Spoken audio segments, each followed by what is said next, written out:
Hello and welcome to my YouTube channel Adhigam classes. आज video में मैं क्लास 8 के एसएसटी का चैप्टर 2 लेकर आई हूँ, जिसमें मैं आपको सारे जो क्वेश्चंस हैं उसके सॉल्यूशन बताऊँगी।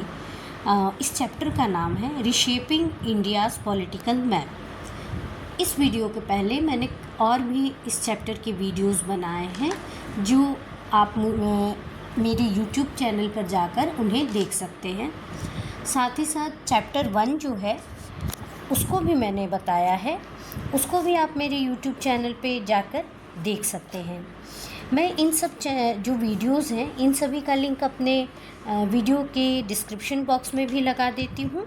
आप वहाँ से भी उन वीडियोस को जाकर देख सकते हैं और इस लेसन को, इन दोनों लेसन को कंप्लीट कर सकते हैं। तो चलिए शुरू करते हैं आज की क्लास, और इसमें मैं सॉल्यूशन डिस्कस करूँगी चैप्टर 2 का। पहला क्वेश्चन है आपका, compare the political strategies of the Delhi sultanate and the Mughal. Political strategies के को कंपेयर करना है दिल्ली सल्तनत और मुग़ल के। उसके बाद इसमें एक क्वेश्चन और है, what similarities and difference existed between them. उन लोग के बीच में क्या सिमिलैरिटीज़ और क्या डिफरेंस था, इस चीज़ को भी बताना है। पॉलिटिकल स्ट्रेटजीज़ को हमको कंपेयर करना है, किसके बीच, दिल्ली सल्तनत और मुग़ल्स के बीच। तो सिमिलैरिटीज़ की अगर बात करें तो सबसे पहली सिमिलैरिटी हो जाएगी एब्सोल्यूट मोनार्की। जो सेंट्रलाइज टोटल पावर जो था वो रूलर के हाथ में था। दोनों डायनेस्टी थी, दिल्ली सल्तनत और मुग़ल्स की, उनमें जो पावर था वो सेंट्रलाइज था, एक ही जगह था वो, और वो इम्परर के पास रहता था। सारे जो डिसीज़न, लास्ट डिसीज़न मान के चलिए जो था वो इम्परर का ही होता था। दूसरी सिमिलैरिटी है मिलिट्री एक्सपेंशन। दोनों जो डायनेस्टी है, सल्तनत डायनेस्टी और मुग़ल डायनेस्टी, इन लोगों ने सेना के द्वारा, मिलिट्री के द्वारा अपने एरिया का एक्सपेंशन किया। इन्होंने बहुत सारे युद्ध लड़े और अपने मिलिट्री को अपने एरिया को एक्सपेंड करने की कोशिश की। तीसरी सिमिलैरिटी हो जाएगी, third one, land revenue. Delhi सल्तनत और मुग़ल दोनों में जो मेन टैक्स या जो इनकम का जो मेन स्रोत जो कहेंगे वो लैंड रेवेन्यू ही था। वो या 1/5 होता था या 1/2 होता था। जो टोटल प्रोडक्शन होता था क्रॉप का, उसका 1/5 या 1/2 ये लोग रखते थे। एक सबसे बड़ी सिमिलैरिटी, मतलब कॉमन सिमिलैरिटी है बिल्कुल, कि जो दोनों डायनेस्टी के लोग थे वो फॉरेनर थे। इनका ओरिजिन जो था वो फॉरेन था, इंडिया के नहीं थे वो लोग। कहाँ के थे वो लोग सेंट्रल एशिया के थे। तो ये 4 सिमिलैरिटी है। पहली सिमिलैरिटी हो जाएगी पावर, टोटल पावर जो था वो सेंट्रलाइज था और रूलर के हैंड में, जो उस समय का रूलर होता था उसके हैंड में, और इन्होंने मिलिट्री के द्वारा अपना एक्सपेंशन किया। और जो मेन इन लोग का इनकम होता था, जिससे ये अपने सारा सिस्टम को ऑर्गेनाइज करते थे, फाइनेंशियली खुद को ऑर्गेनाइज करते थे, वो लैंड रेवेन्यू था। जो 1/5 या 1/2 होता था जो प्रोड्यूस होता था उसका। और इनका ओरिजिन, दोनों डायनेस्टी वाले के लोग जो थे वो सेंट्रल एशिया से बिलोंग करते थे। इसके बाद हम डिफरेंस के बारे में बात करेंगे। तो डिफरेंस में हम सबसे पहले बात करेंगे एडमिनिस्ट्रेटिव स्ट्रक्चर की। तो दिल्ली सल्तनत में जो था इक्ता सिस्टम चलता था और मुग़ल में मनसबदारी। तो इक्ता सिस्टम जो था, हमने पढ़ा है कि इक्ता सिस्टम जो था उसमें क्या करते थे कि किसी को, मैंने एक जो लैंड के बदले लैंड एक पर्टिकुलरली लैंड दे दिया जाता था, और उनको बोला जाता था, जिन्हें लैंड दिया जाता था उनको बोला जाता था कि आप उससे रेवेन्यू कलेक्ट कीजिए। और आपके ज़रूरत के आपको जितना ज़रूरत है उतना रख के बाकी आप हमें जो सरकारी कोष है वहाँ पे जमा कर दीजिए। और मनसबदारी में क्या होता था, ये एक तरह से मिलिट्री एडमिनिस्ट्रेटिव रैंकिंग फ्रेमवर्क था। इसमें क्या होता था कि जो आपको रैंक मिला जाता था, रैंक दिया जाता था लोगों को, गवर्नर्स को, उसके अनुसार उन लोग को आर्मी रखनी पड़ती थी, एलिफेंट रखने पड़ते थे और हॉर्सेस रखने पड़ते थे, ताकि जब ज़रूरत पड़े सुल्तान को या एम्परर को ज़रूरत पड़े तो वॉर के समय वो उनको बुला सके और ये मनसबदार जो थे वहाँ पे राजा के पास रिपोर्ट करें अपनी सेना के साथ। तो ये मुग़ल में था मनसबदारी सिस्टम, और इक्ता सिस्टम जो था वो दिल्ली सल्तनत के समय था। दूसरे डिफरेंस में बात करेंगे तो सेकंड डिफरेंस पे आएंगे हम, तो ये था अलायंस एंड लोकल रूलर्स के बारे में। तो दिल्ली सल्तनत वाले जो के लोग जो थे, जो एम्परर थे, उन्होंने जो लोकल हिंदू रूलर्स थे उनको वो हराए और उनको परेशान किए वॉर के ज़रिए। लेकिन जो मुगल्स थे उन्होंने मतलब वो थोड़े से पोलाइट थे और उन्होंने मैट्रिमोनल और पॉलिटिक अलायंस वगैरह बनाया लोकल जो राजपूत थे उनके साथ। हमने पढ़ा है, हम सभी जानते हैं कि जो एम्परर अकबर थे उनकी जो एक बेगम थी वो हिंदू थी, राजपूत घराने की थी। तो उन लोगों ने और ये एक मैट्रिमोनल अलायंस बनाया, और भी बहुत सारे एम्परर थे जिनकी जो रानियाँ थी, क्वींस थी जो वो हिंदू थी। लेकिन ये काम दिल्ली सल्तनत के लोगों ने, एम्परर ने नहीं किया। वो बस वॉर के ज़रिए उनको हराने की कोशिश करते थे। इसके बाद है रिलीजियस एंड सोशल अप्रोच। तो रिलीजियस और सोशल अप्रोच में हम यह देखेंगे कि जो दिल्ली सल्तनत था वो बहुत ही कट्टर इस्लामिक लॉ को, शरिया को फॉलो करते थे, स्ट्रिक्टली उसको फॉलो करते थे। और उन्होंने रिलीजियस टैक्स जजिया को नॉन मुस्लिम पर लागू किया था। लेकिन जो मुगल्स थे उन्होंने सुलह एक कुल की नीति का पालन किया। मेनली इसको अकबर ने ही प्रमोट किया, सुलह कुल की नीति को। इसके अंतर्गत एक पीस फॉर ऑल, मतलब कि सब यूनिवर्सल पीस, सभी धर्मों के बीच एक पीस रहे, इस चीज़ को उन्होंने माना। और ये इन्होंने जो जजिया टैक्स था उसको ख़त्म कर दिया। साथ ही साथ जो हिंदुओं को या नॉन मुस्लिम खास तौर से जो थे, तो उन लोग को जो पिलग्रिमेज टैक्स था वो भी देने, उसको भी बंद कर दिया। इसके बाद है एक फोर्थ डिफरेंस ये है स्टेबिलिटी एंड लॉन्गेविटी। तो जो दिल्ली सल्तनत था वो ज़्यादा स्टेबल नहीं था, वो उसमें मतलब 320 ईयर्स दिल्ली सल्तनत पूरा रहा, और पूरे पीरियड में 5 डायनेस्टी आए उसमें। तो वो बहुत शॉर्ट टर्म के लिए थे, बहुत शॉर्ट लिव डायनेस्टी थे।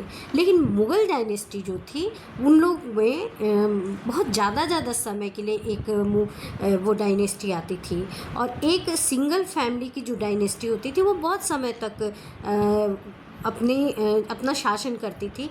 तो इससे क्या हुआ कि उस समय एक स्ट्रॉन्ग सेंट्रलाइज्ड गवर्नमेंट फॉर्म्ड हुई, और उस समय जो पॉलिटिकल इन्वायरमेंट था बहुत ज़्यादा स्टेबल हुआ। लेकिन दिल्ली सल्तनत के समय ऐसा नहीं हुआ। तो ये मैंने बताया आपको दिल्ली सल्तनत और मुग़ल्स के बीच में सिमिलैरिटीज़ और डिफरेंस को। तो इसके बाद हम आते हैं सेकंड क्वेश्चन पे। सेकंड क्वेश्चन है why did Ahoms like the Vijayanagar Empire and question है why did kingdoms like the Vijayanagar Empire and the Ahom Kingdom manage to resist conquest for a longer time compared to other what geographical, military and social factor contributed to their success?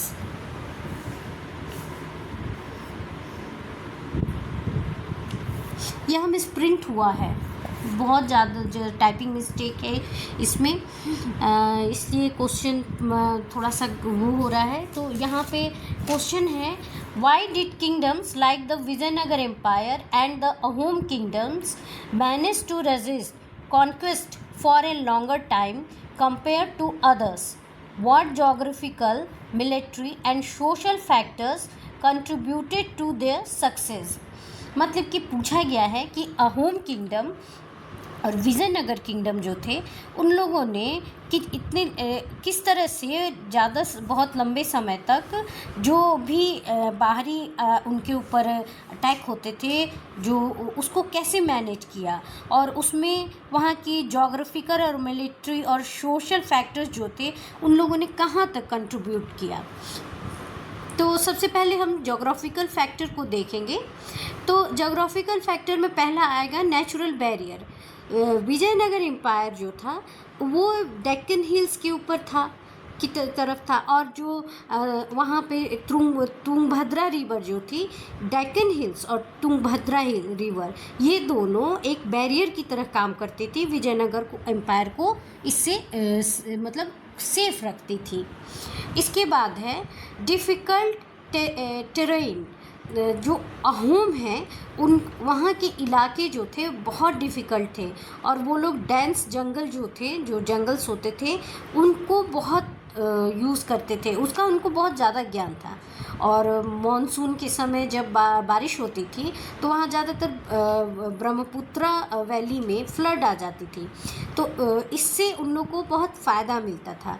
तो इन सब के चलते ये लोग बहुत समय तक जो बाहर का अटैक था, बाहरी अटैकर्स थे, उनसे बचे रहें। ये एक हो गया जोग्राफिकल फैक्टर। इसके बाद हम आते हैं मिलिट्री फैक्टर पे। फोर्टिफिकेशन पहला है हमारा मिलिट्री फैक्टर्स के अंदर फोर्टिफिकेशन। विजयनगर एम्पायर जो है उसने मल्टी लेयर्ड फोर्टिफाइड वॉल्स बनाया था, जो कि बहुत समय तक जो दुश्मन थे उन शत्रु से विजयनगर की रक्षा करती थी। और फिर इसमें आ जाएगा सेकंड है गुरिल्ला एंड नेवल वॉरफेयर। तो गुरिल्ला वॉरफेयर आप लोग जानते हैं, मैंने बताया था आपको कि छुप के अचानक से हमला करते थे लोग गुरिल्ला वॉरफेयर में। तो अहोम्स इसमें बहुत ज़्यादा स्किल्ड थे, और इसके चलते एक तो होम्स का जो इलाका था बहुत ही डिफ़िकल्ट था, बहुत डेंस जंगल थे, और बरसात में बहुत नदियों में फ्लड्स आ जाता था। साथ ही साथ वो रास्ता बहुत ज़्यादा कठिनाई वाला था, जिसके चलते लोग बाहरी लोग जो थे थोड़े परेशान होते थे, और साथ ही साथ उस पर जो गुरिल्ला वॉरफेयर का स्किल था उनके अंदर, इससे वो दुश्मनों को बहुत अच्छे से जल्दी से हरा देते थे। और इसका एक एग्ज़ाम है सरायघाट जो लड़ाई हुई उसमें मुगल्स हार गए। इसके बाद है पैक सिस्टम। जो अहोम थे वो उनके यहाँ पैक सिस्टम चलता था। पैक सिस्टम क्या था? तो पैक सिस्टम के अंतर्गत ये क्या होता था कि वहाँ के लोगों को लैंड दे दिया जाता था, उसके बदले उनको मैंडेटरी मिलिट्री सर्विस देना पड़ता था। मिलिट्री सर्विस देना पड़ता था, ये मैंडेटरी था। आप ज़मीन ले लीजिए और इसके बदले आपको सोशल वर्क और मिलिट्री वर्क स्टेट के लिए करना ज़रूरी है। तो इससे क्या फ़ायदा होता था कि एक बड़ी आर्मी को रखने के लिए गवर्नमेंट को ज़्यादा खर्च नहीं करना पड़ता था, और जब ज़रूरत होती थी तो मिलिट्री को वो लोग बुला लेते थे, और मिलिट्री एक अच्छी खासी मिलिट्री खड़ी हो जाती थी। तो ये इसका पैक सिस्टम का एक ये फ़ायदा था। और इस तरह से इन फैक्टर्स ने फोर्टिफिकेशन, गुरिल्ला वॉरफेयर और पैक सिस्टम के चलते इसने भी बहुत असर डाला, बहुत ही ज़्यादा इसका एफर्ट था कि बाहरी जो अटैक होते थे उससे विजयनगर एम्पायर और अहोम किंगडम बचे रहें। इसके बाद सोशल फैक्टर पर आएंगे तो अहोम्स और विजयनगर एम्पायर के जो लोग थे उनके अंदर लॉयल्टी और यूनिटी थी। वो लोग इसके चलते लॉयल्टी अपने जो वहाँ के एम्परर थे उनके प्रति वो बहुत ज़्यादा लॉयल थे और उन लोगों के बीच में यूनिटी बहुत थी, जिसके चलते इसका बहुत फ़ायदा मिला उन लोगों को। और बाहरी जो भी अटैक हुए उसमें ये लोग हमेशा उन बाहरी अटैकर्स को हरा देते थे। तो ये था क्वेश्चन नंबर 2 और आगे बढ़ते हैं। क्वेश्चन नंबर 3 जो है वो मैंने इस वीडियो के अंत में जोड़ा है और वो क्वेश्चन नंबर 3 जो है वो मैं आपके लिए छोड़ूंगी, उसको आप खुद करिएगा। और अब आते हैं हम क्वेश्चन नंबर 4 पे। 4th क्वेश्चन है, how came Akbar, a ruthless conqueror in his days, grow tolerant and benevolent after some years? What would have led to such a change? पूछा गया है कि यंग एज में अकबर जो था बहुत ही क्रूएल और बहुत ही रूड था, तो वो समय के संग कैसे चेंज हो गया। तो इसका आंसर होगा कि जो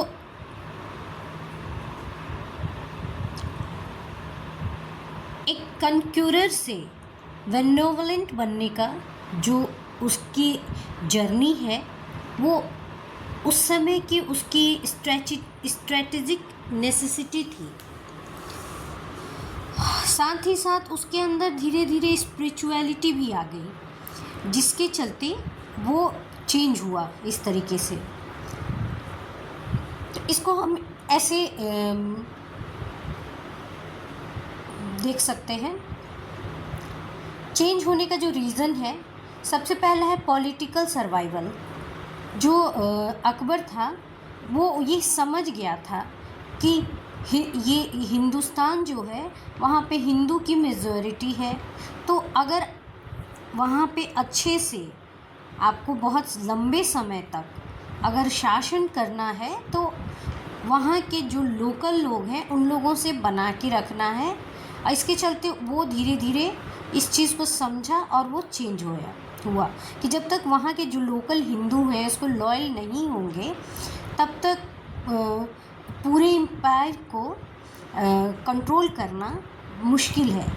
तो इसके लिए उसने पॉलिटिकल सर्वाइवल के लिए, कहा जा सकता है कि पॉलिटिकल सर्वाइवल के लिए उसने खुद को चेंज किया। सेकंड पॉइंट हो जाएगा रिलीजियस डिबेट्स। तो अकबर ने एक हाउस ऑफ वर्शिप, एक इबादत खाना कहेंगे जिसको, एक जगह बनवाई थी जहाँ पे सभी धर्मों के लोग, सारे रिलीजन्स के जो लोग थे वहाँ जाते थे और अपने धर्मों की बात बताते थे। तो उन सब का वो जो मेन ट्रूथ था उसने वो समझ गया कि एक ही है कि मिलजुल के रहना है, और उस ट्रूथ को समझ के उसने फिर अपने आप के अंदर उसके अंदर रिलीजियस चेंजेस, स्पिरिचुअल चेंजेस आए। थर्ड पॉइंट हो जाएगा फैमिली अलायंस। उसने जो राजपूत प्रिंसेस से शादी की, इसके चलते एक अलायंस बना जो उसको पॉलिटिकल तो फ़ायदा दिया ही, पॉलिटिकली इस चीज़ ने उसको फ़ायदा दिया ही, साथ ही कल्चरल और रिलीजियस पर्सपेक्टिव में उसके भी चेंज बहुत सा, मतलब मेंटलिटी उसकी बहुत चेंज हुई और उसके डेली लाइफ में भी बहुत चेंजेस आए। उसके जो कोर्ट में वाइज मेंटोर्स रहते थे, उसने भी इसमें अकबर का बहुत सहयोग दिया। मतलब उनके जो विचार था, जो वाइज मेंटोर थे, उनके जो थॉट्स थे, उसने अकबर को बहुत ज़्यादा इन्फ्लुएंस किया, जिसके चलते अकबर बिल्कुल चेंज हुआ।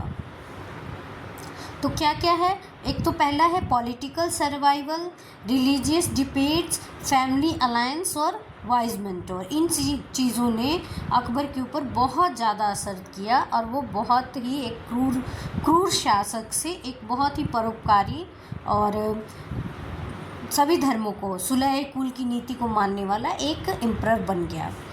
तो इसका एक्शन क्या हुआ, तुरंत उसने क्या क्या किया, उसके एक्शन क्या है इन चेंजेस को आने के बाद।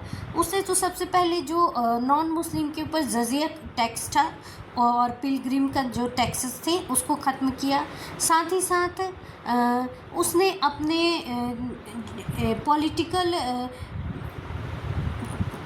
मिलिट्री में हिंदू राजपूत वगैरह को भी अपॉइंट किया और बड़े बड़े एडमिनिस्ट्रेटिव पोस्ट भी दिए। इससे उसने एक बहुत ही अच्छा यूनिवर्सल पीस का माहौल बना के रखने की कोशिश की। तो ये इस क्वेश्चन का आंसर ये है। और कि अकबर कैसे चेंज हुआ, तो सबसे पहले तो उसने उसके पॉलिटिकल सर्वाइवल के लिए उसको चेंज होना ज़रूरी था, लोकल मेजॉरिटी को लेना ज़रूरी था, रिलीजियस जो डिबेट्स होता था तो उसने सभी धर्मों को सुना और उसके बाद उसने समझा कि हाँ कि सभी धर्मों का एक ही ट्रूथ है और उस सबको मिल के रहना सही रहना चाहिए। फिर उसने राजपूत जो प्रिंसेस है उससे शादी की। उसके बाद उसके जो दरबार में वाइज मेंटोर थे उन लोगों के थॉट्स ने उसको बहुत प्रभावित किया और जिसके बाद उसने जो जजिया और पिलग्रिम का टैक्स था उसको ख़त्म कर दिया और अपने कोर्ट में और मिलिट्री में बड़े बड़े पोस्ट पे हिंदू राजाओं को, राजपूत राजाओं को अपॉइंट किया। टोडरमल उनका फाइनेंशियल एक मिनिस्टर थे जिन्होंने 10 साला व्यवस्था को बताया। इसके बाद क्वेश्चन नंबर 5 है कि what might have happened if the Vijayanagar Empire had won the Battle of Talikota. Imagine and describe how it could have changed the political and cultural history of South India. इसमें question में पूछा गया है कि अगर Vijayanagar empire जो था तालीकोट का बैटल नहीं हारता तो क्या होता, क्या चेंजेस आते, और उसको इमेजिन करना है, डिस्क्राइब करना है कि ये अगर ऐसे विजयनगर एम्पायर तालीकोटा का युद्ध जो बैटल था उसको जीत जाता या नहीं हारता इसको, तो वो जो साउथ इंडिया का पॉलिटिकल और कल्चरल हिस्ट्री है उसको कैसे इन्फ्लुएंस करता, कैसे चेंज करता। तो इसका आंसर ये होगा, हम आंसर पे आते हैं कि अगर विजयनगर एम्पायर जो है तालीकोटा का बैटल नहीं हारता। तालीकोटा का बैटल कब हुआ था? 1565 में। तो अगर वो नहीं हारता तो क्या होता, तो इसके बाद क्या होता कि साउथ में एक यूनिफाइड पावरफुल हिंदू एम्पायर जो था इस्टेब्लिश रहता और जो हिंदू एम्पायर रहता तो वो वहाँ के पॉलिटिकल और कल्चरल लैंडस्केप को बहुत इन्फ्लुएंस करता। तो पॉलिटिकल इम्पैक्ट क्या पड़ते इस पे? पॉलिटिकल इम्पैक्ट ये होता कि जो एम्पायर है, हिंदू एम्पायर था विजयनगर एम्पायर जो था, तो वो कभी भी उसकी अथॉरिटी कोलैप्स नहीं होती और वो हमेशा मतलब एक स्ट्रॉन्ग पोजीशन में वहाँ बना रहता। इसके बाद हमने ये जाना कि एक चीज़ हमने ये जाना कि तालीकोटा का जो बैटल हुआ उसके बाद बहमनी जो किंगडम था वो 5 स्टेट में टूट गया। कौन कौन था वो? पहला था गोलकुंडा, अहमदनगर, बीदर, बरार और बीजापुर। इन 5 स्टेट्स में टूट गया और जो वहाँ लोकल गवर्नर थे उन्होंने अपने आप को स्वतंत्र घोषित कर लिया विजयनगर एम्पायर को के हारने के बाद। तो अगर विजयनगर एम्पायर नहीं हारता तो जो ये चीज़ नहीं होती और दक्कन सल्तनत जो था वहाँ का, बहमनी साम्राज्य और ये सब जो थे वो हमेशा कमज़ोर रहते, क्योंकि वो विजयनगर एम्पायर बहुत स्ट्रॉन्ग पोजीशन में था, तो ये कमज़ोर रहते। और उस समय जो ये 5 स्टेट में बहमनी एम्पायर का फ्रेगमेंटेशन हुआ वो नहीं होता। उसके बाद एक बहुत स्ट्रॉन्ग डिफेंस मुग़ल एम्पायर जो था उसके खिलाफ एक बहुत स्ट्रॉन्ग डिफेंस रहता साउथ इंडिया में, क्योंकि मुग़ल एम्पायर ने साउथ में भी अटैक किया। तो उस समय वो विजयनगर एम्पायर लगभग जब अटैक किया तो बढ़ने लगे वो उधर, तो विजयनगर एम्पायर लगभग समाप्त हो चुका था और उसकी शक्ति वो तालिकोटा के बैटल के बाद लगभग ख़त्म हो गई थी। तो मुगल्स को रास्ता मिल गया आसानी से, क्योंकि उनको रोकने वाला कोई बहुत स्ट्रॉन्ग डायनेस्टी नहीं थी उधर। तो अगर विजयनगर एम्पायर नहीं हारता तो वो मुगल्स को रोक सकता था, ये एक चीज़ हो सकती थी। तो ये पॉलिटिकल इम्पैक्ट था। क्या होता कि वो वहाँ साउथ में एक हिंदू राष्ट्र का अथॉरिटी एम्पायर की अथॉरिटी रहती, और वहाँ पे जो फ्रेगमेंटेशन हुआ 5 स्टेट में वो नहीं होता, और दक्कन सल्तनत जो था वो कमज़ोर रहता, और मुगल्स को एक अच्छा स्ट्रॉन्ग फ्रंट मिलता अपने खिलाफ। ये पॉलिटिकल है। अब कल्चरल इम्पैक्ट के बारे में हम बात करेंगे। तो जब विजयनगर एम्पायर था तो वो हिंदू राज्य था, तो वो वहाँ क्या होता था कि टेम्पल्स बहुत बनते थे, उन्होंने टेम्पल्स बनाए, और उनका जो कैपिटल था हम्पी, वहाँ पे भी उन्होंने कैपिटल्स बनाए, और कृष्णदेव राय ने भी कैपिटल बनवाया, टेम्पल बनवाया। तो क्या हुआ, ये जो सारे टेम्पल्स थे ये द्रविडियंस है शैली में उसमें थे, फॉर्म में थे। तो अगर विजयनगर एम्पायर रहता तो वो फॉर्म अभी तक वो जिंदा रहता, और वो टेम्पल्स जो थे वो तोड़े गए, वो नहीं तोड़े जाते। साथ ही साथ हमने पढ़ा था कि उस समय कृष्णदेव राय जो थे, विजयनगर साम्राज्य के जो किंग थे, वो खुद एक तेलुगु के विद्वान थे और संस्कृत के। तो संस्कृत, तेलुगु, कन्नड़ा, इन लिटरेचर का बहुत ज़्यादा विकास होता विजयनगर एम्पायर अगर रहता तो। और साथ ही साथ रिलीजियस स्टेबिलिटी रहती वहाँ साउथ में, और साउथ इंडियन का जो क्लासिकल आर्ट है वो और उसका विकास होता और वो एक्सपेंड करता। तो अगर विजयनगर एम्पायर बैटल नहीं हारता तालिकोट का तो ये सब चीज़ें होती, और हमें एक स्ट्रॉन्ग मुगलों के खिलाफ एक स्ट्रॉन्ग हिंदू एम्पायर को विजयनगर साम्राज्य के रूप में देखने को मिलता। इसके बाद क्वेश्चन नंबर आपका कौन सा क्वेश्चन है 6। क्वेश्चन नंबर 6 पे आएंगे हम, जो सिख के बारे में है।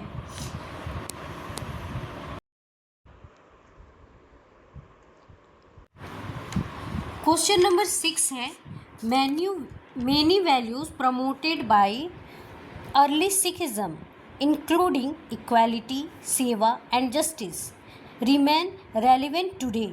Select one of these values and discuss how it remain relevant in contemporary society.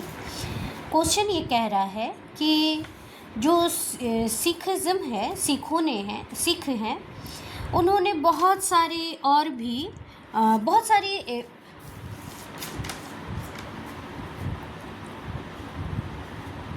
Values को प्रमोट किया है, जैसे सेवा है, जस्टिस है, इक्वालिटी है। तो आज के समय में ये किस तरह से हमारी मदद कर रही हैं, तो हमें इनमें से एक किसी वैल्यू को लेना है और इसके बारे में हमें डिस्कशन करना है। तो चले हम डिस्कशन करें।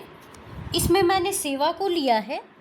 सेवा जो होता है सेल्फलेस सर्विस, दूसरों को दूसरे से कुछ पाने की चाह न रखना और उसकी मदद करना, ये है सेल्फलेस सर्विस। हमने किसी की मदद की लेकिन हमें उससे कुछ मिलने की उम्मीद नहीं है, यही है सेवा। जो सिखों ने इसे एक तरह से मूल मंत्र ही कह सकते हैं, मूल मंत्र माना है। और यह जो है बहुत पावरफुल टूल है सोसाइटी के वेलफेयर के लिए और कम्युनिटी बिल्डिंग के लिए। तो सेवा आज के समय में किस तरह से काम कर रही है, इसको देखेंगे हम। जब कोई भी डिज़ास्टर आता है, वो चाहे वॉर के रूप में हो, फ्लड के रूप में हो, पैंडेमिक के रूप में हो, तो सेवा ही है। जब हम कोई भी सिख ऑर्गेनाइजेशन नहीं, और भी लोग हैं, सभी लोग उस समय हेल्प करते हैं लोगों की, तो वो सेवा ही है। और सिख ऑर्गेनाइजेशन है वो भी ये काम करता है, बाकी लोग भी ये करते हैं। तो सेवा से एक चीज़ क्या निकल के आई, आज के समय में डिज़ास्टर रिलीफ में ये बहुत हमें हेल्प करता है। फाइटिंग हंगर, ये हमारा दूसरा हमें इससे फ़ायदा कहेंगे, फ़ायदा है। सिखों का लंगर चलता है जो कि एक कम्युनिटी किचन होता है। हर गुरुद्वारे में, छोटा बड़ा हर गुरुद्वारे में हम लोग देखेंगे कि लंगर की फैसिलिटी ज़रूर रहती है, जहाँ को फ्री ऑफ कॉस्ट फूड मिलता है हमको। फूड मतलब आप पूरे भर पेट खाना खा सकते हैं, कोई दिक्कत नहीं है, और इसके लिए आपको कुछ भी पे करने की ज़रूरत नहीं है। और साथ ही साथ कोई डिस्क्रिमिनेशन नहीं है वहाँ, किसी भी कास्ट की, किसी भी रिलीजन की, कोई अमीर गरीब सब कोई भी जाके वहाँ खा सकता है, भोजन ले सकता है और वहाँ सेवा भी दे सकता है। तो एक ये बहुत अच्छा टूल है कम्युनिटी किचन या लंगर जो है, एक आज के समय में जो बहुत ज़्यादा गरीब लोग हैं उन लोगों के लिए भूख से लड़ने का एक बहुत अच्छा टूल है। इसके बाद आगे बढ़ेंगे हम। थर्ड वन है प्रमोटिंग एम्पैथी। इसमें क्या है कि जो ये हमें सिखिज़्म हमें क्या सिखाता है, ये सिखिज़्म का जो सेवा है हमें यह सिखाता है कि अपने हित से ऊपर दूसरे के हित को रखें। हमारा भला हो या ना हो, दूसरे का भला होना चाहिए। इसके लिए अगर हमें जान देनी पड़े तो इसके लिए हम तैयार हैं। हमने इस चैप्टर में ही पढ़ा गुरु अर्जन सिंह के बारे में, जिन्होंने जहांगीर के बेटे जो जहांगीर का जो बेटा था वो विद्रोह करके गुरु अर्जन सिंह के पास गया था, तो उन्होंने उसको अपना शरण दिया, शरण मांगा, तो उन्होंने उनके सपोर्ट में वो खड़े हुए और उसके बदले में क्या हुआ, जहांगीर ने उनको टॉर्चर किया जब तक कि उनकी मृत्यु न हो गई। तो लेकिन उन्होंने क्या कहा, दूसरे का हित अपने हित से ऊपर रखा। साथ ही साथ इसी चैप्टर में हमने देखा है कि 1675 में कश्मीरी पंडित का जो ग्रुप था गुरु तेग बहादुर के पास गया था रिलीजियस प्रोटेक्शन के लिए, तो उन्होंने भी उनको हेल्प की थी, उनके लिए वो खड़े हुए थे। और इसके बदले औरंगजेब ने उनको पहले तो कैद किया, उसके बाद उनका गर्दन मतलब सर को धड़ से अलग करके दिल्ली के चौक पे, चांदनी चौक पे लटका दिया था। तो लेकिन यहाँ पे भी उन्होंने अपने हित से ज़्यादा दूसरे के हित को देखा। मर गए लेकिन उनके पास जो आया मदद मांगने, गुरु तेग बहादुर जी ने उसकी मदद की। तो ये सिखिज़्म है। सिखिज़्म जो है हमें ये शिक्षा देता है कि दूसरे के हित को ज़्यादा वैल्यू दे, न कि आप अपने बारे में सोचें। दूसरे को हित करने में या उनकी मदद करने में अगर आपकी जान भी चली जाए तो कोई बात नहीं, लेकिन आप दूसरे का मदद ज़रूर करें। ये सिखिज़्म हमें सिखाता है। और लास्ट पॉइंट है सोशल यूनिटी। सोशल यूनिटी, तो ये जो सेवा का भाव है इससे सोशल यूनिटी आती है।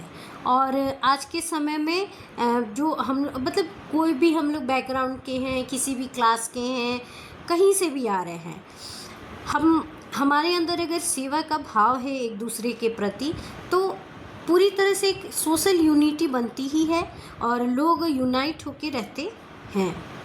तो ये था सिखिज़्म का सेवा, जिसको मैंने डिस्कस किया आपसे। इसके बाद है क्वेश्चन, एक क्वेश्चन, लास्ट क्वेश्चन है इस चैप्टर का। क्वेश्चन है, imagine you are a trader in a port city, Surat, Calicut और Hooghly. Describe the scene you see as regard goods, people you trade with, movement of ship, etc।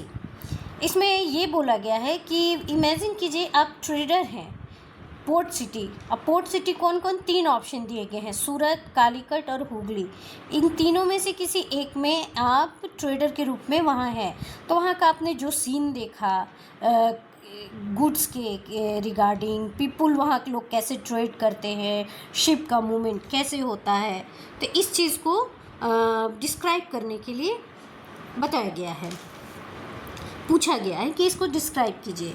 तो answer इसका हो जाएगा, as a merchant in the bustling port city of Surat. अगर मैं सूरत का merchant हूँ तो मैंने क्या वहाँ पे एक्सपीरियंस किया, तो गुड्स में सूरत क्या है, हम जानते हैं कपड़े के लिए बहुत फेमस है सूरत। तो हम क्या देखेंगे, फाइन कॉटन टेक्सटाइल्स हैं वहाँ, और वहाँ पे bleaches of rich indigo dyes, मतलब डाइज़ है, कपड़े रंगने, कपड़े के कॉटन के मिल्स हैं, कपड़े वहाँ बनते हैं, तो हमको डाई भी चाहिए।